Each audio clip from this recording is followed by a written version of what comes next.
warahmatullahi wabarakatuh. Saya Cadi Khotul Jannah dengan NIM 1816010121 dari Ekonometrika C.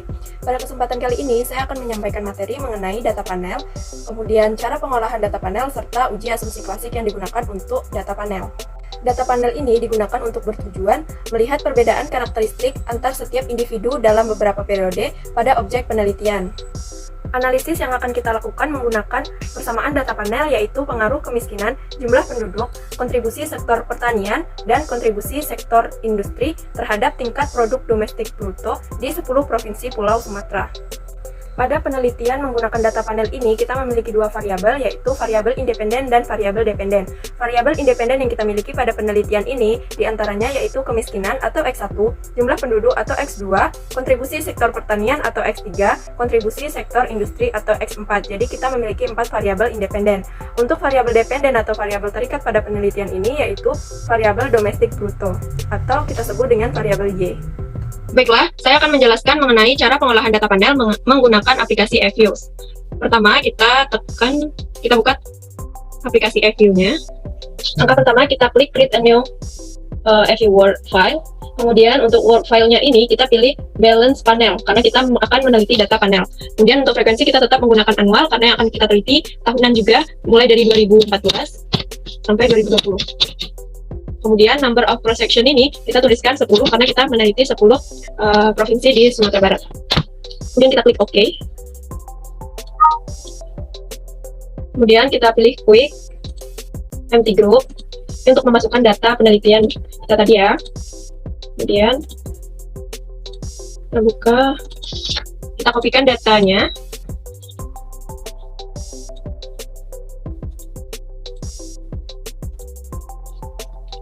Dan datanya akan tercopy langsung ke eViews-nya, dan kita bisa close. Kita pilih quick estimate equation, dan kita tuliskan rumusnya, yaitu log Y efisien, kemudian log U log X3 X4. Kemudian kita klik OK. Maka akan muncul hasil olahan data common efek model, atau bisa kita sebut dengan CEM. Ini kita bisa simpan nama CEM. Oke. Kemudian kita pilih estimate panel option.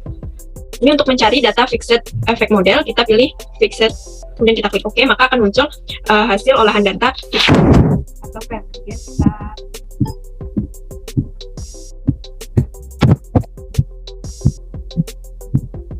kita akan melakukan uji cow, di mana uji ini adalah untuk melakukan pemilihan antara CEM atau FEM yang mana model yang terbaik.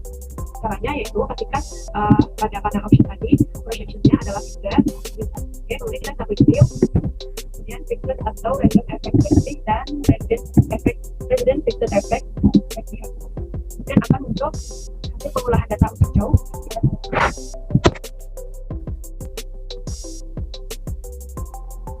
Kita bisa fokus pada yaitu 0,0000, di mana ini adalah kecil dari 0,05, dan artinya model dari hasil uji cow ini, model yang dipilih adalah fixed effect model atau FEM. Kemudian, jika di uji cow ini hasil model yang didapatkan adalah FEM, maka kita harus lanjut ke uji Hausmann. Jadi uji Hausmann ini digunakan untuk memilih model antara random effect model atau fixed effect model. Jadi caranya kita cari dulu random effect modelnya dengan cara klik estimate, kemudian panel option, kemudian kita pilih random, kemudian klik OK. Maka akan muncul hasil pengolahan data random effect model atau RAM. Kita simpan.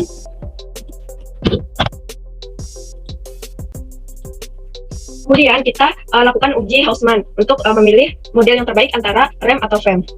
Kita pastikan dulu panel optionnya sudah random.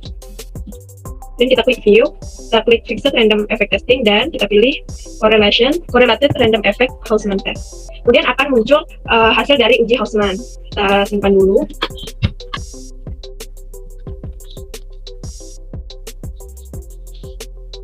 Jadi pada uji Hausmann ini kita bisa fokus pada cross section randomnya. Di sini nilai probabilitasnya yaitu 0,00, di mana ini juga kecil dari 0,05. Yang mana artinya bahwa dari hasil uji Hausmann ini, maka dipilihlah Fixed Effect Model atau FEM sebagai model terbaik untuk kita interpretasikan nantinya. Karena hasil dari uji Hausmann adalah Fixed Effect Model atau FEM, maka kita tidak perlu lagi untuk lanjut ke uji selanjutnya, yaitu uji Lagrange multiplier. Baiklah, karena FEM sudah terpilih menjadi model terbaik untuk diinterpretasikan, maka sekarang kita akan menginterpretasikan Fixed Effect Model yang tadi kita dapatkan. Kita bisa fokus pada nilai koefisien, kemudian nilai probability, nilai R-square, dan nilai probability F statistik. Di sini bisa kita lihat, kita dapatkan persamaan regresi data panel, yaitu log YIT sama dengan min 12,06 dikurang 0,98 log X1 IT ditambah 3,48 log X2 IT tambah dikurang 0,03 X3 IT ditambah 0,07 X4 IT ditambah EIT. Baiklah, di sini tertera nilai koefisien dari penelitian kita adalah min 12,06386, yang artinya produk domestik bruto pada saat 10 provinsi di Pulau Sumatera adalah min 12,06, maka pada saat kemiskinan jumlah penduduk kontribusi sektor pertanian dan industri adalah 0. Kemudian kita bisa lihat nilai koefisien dari X1 yaitu min 0,98. Yang artinya apabila kemiskinan meningkat 1%, maka produk domestik bruto pada 10 provinsi di Pulau Sumatera akan menurun sebesar min 0,98%. Kemudian kita bisa lihat koefisien X2, di mana ini adalah 3,48, yang artinya apabila jumlah penduduk meningkat 1%, maka PDB pada 10 provinsi di Pulau Sumatera akan meningkat sebesar 3,48%. Selanjutnya, nilai koefisien X3 di sini adalah min 0,03, yang artinya apabila kontribusi sektor pertanian meningkat sebesar 1%, maka produk domestik bruto pada 10 provinsi di Pulau Sumatera akan menurun sebesar min 0,03%. Dan selanjutnya, untuk koefisien X4 di sini tertera 0,07, yang artinya apabila kontribusi sektor industri meningkat 1%, maka PDB pada 10 provinsi di Pulau Sumatera akan meningkat 0,07%. Kemudian kita lihat nilai R-square-nya yaitu 0,976050. Maka, yang artinya variabel independen yang terdiri dari kemiskinan, jumlah penduduk, kontribusi sektor pertanian dan industri dapat menjelaskan perubahan variabel dependen yakni produk domestik bruto pada 10 provinsi di Pulau Sumatera sebesar 97,6050% dan sisanya 2,395% itu dijelaskan oleh variabel lain di luar model yang digunakan. Kemudian kita lihat nilai probability F statistiknya yaitu 0,0000.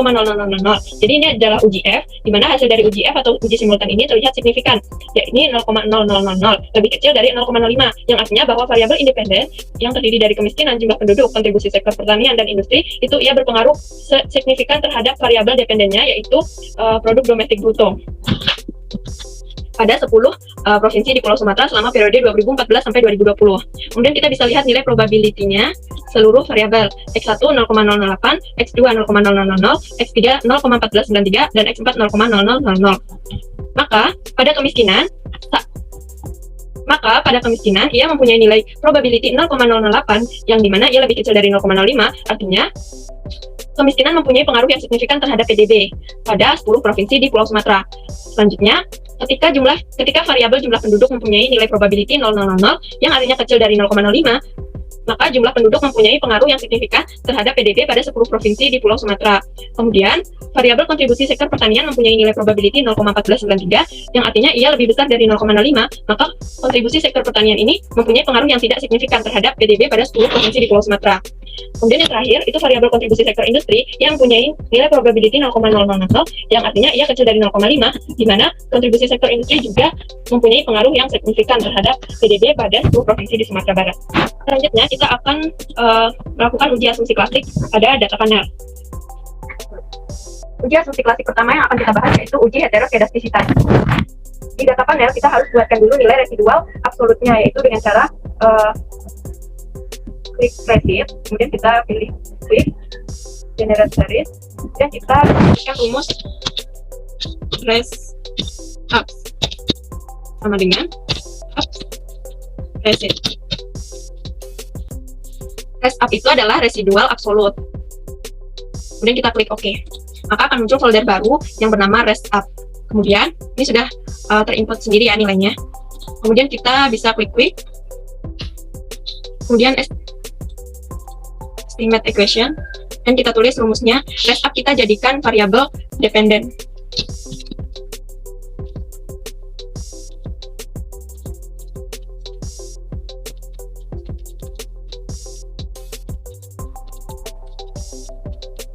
Kenapa kita berikan lock pada X1 dan X2? Di pertama tadi kita juga berikan lock pada penulisan rumus X1 dan X2 dan Y juga, karena pada variabel X1, X2, dan Y tadi maupun sekarang itu ia tidak variabelnya belum persen, jadi kita beri lock. Ini kita klik OK. Pastikan datanya fix dulu, kemudian baru bisa kita klik OK. Maka akan muncul hasil dari uji heteroskedastisitas. Jadi pada uji heteroskedastisitas ini kita bisa fokus pada nilai probabilitasnya. Jika nilai probabilitasnya masing-masing variabel memiliki nilai yang lebih besar dari 0,05, maka dia tidak terdapat masalah heteroskedastisitas. Tapi di sini kita dapatkan bahwa nilai variabel X1 dan X2 adalah kecil dari 0,05. Maka penelitian ini terdapat masalah heteroskedastisitas. Kemudian untuk uji multikoliniaritas kita bisa pilih quick, kemudian grup statistik, kemudian kita pilih correlation, kemudian kita tuliskan seluruh variabel X1, X2, X3, X4, dan kita klik OK. Maka akan muncul tabel seperti ini. Kita bisa lihat hubungan variabel yang berbeda seperti X1, X2, X3. Maka interpretasinya yaitu dari hasil uji multikoliniaritas ini, seluruh korelasi antar variabel bebas dalam penelitian ini berada di bawah 0,08. Jadi bisa kita katakan ketika penelitian ini terjadi masalah multikoliniaritas. Sekian penjelasan mengenai cara pengolahan data panel serta uji asumsi klasik yang digunakan untuk pengolahan data panel. Semoga ilmunya bermanfaat bagi kita semua. Mohon maaf jika terdapat kesalahan-kesalahan penyampaian materi. Saya Cari Khotul Jannah pamit undur diri. Assalamualaikum warahmatullahi wabarakatuh.